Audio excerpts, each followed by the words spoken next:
Hello again. We are looking at problem number 3 found on page 624 of your textbook.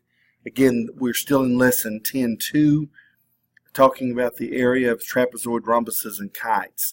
Now, I jumped over and I'm doing number 3 because this is kind of a unique formula.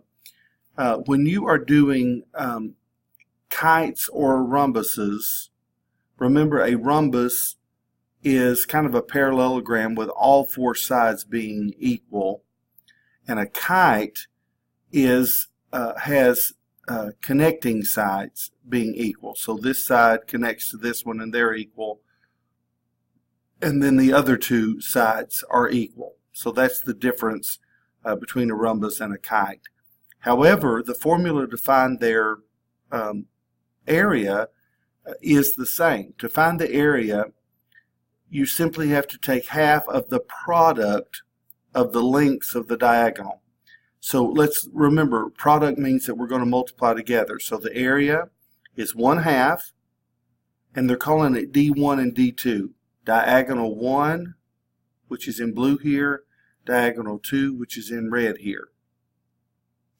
So if that is the case, if I could find the length of my 2 diagonals, then I would be able to simply multiply those together and take half of that, or divide by 2.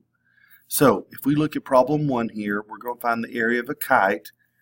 So we got to find the length of the 2 diagonals. Well, if we look carefully, this one we got to add to this, because the whole length from L to N here is going to be 3 meters and 3 meters, and that's where we're ending up with the 6 meters, as well as the other diagonal, which would be KM, is going to be 2 plus this 5 that's over here, for a total of 7.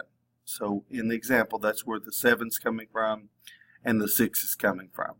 So now that we know what the length of our 2 diagonals is, it's simply just going to literally plug in. So 1/2, notice that the 7 comes down and goes right in there, so it ends up being 7 there. The 6 comes and it goes in as this one, so there's where my 6 is. And 1/2, 7 times 6, again, you can plug all that in your calculator, and you should end up with 21.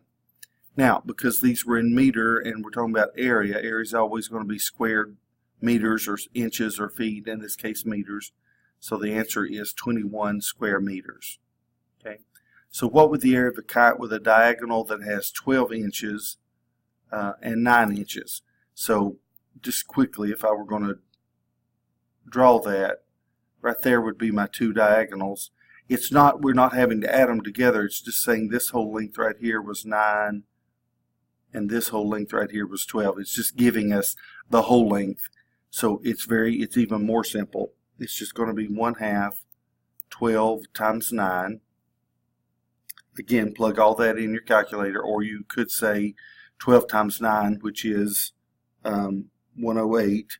And then if you take half of 108, you get 54. Now again, the units were inches, and we're talking about area here, so it's going to be square inches. Okay? Very simple formula. It's just a matter of many times having to memorize these formulas so that you can use them to your benefit. Best of luck.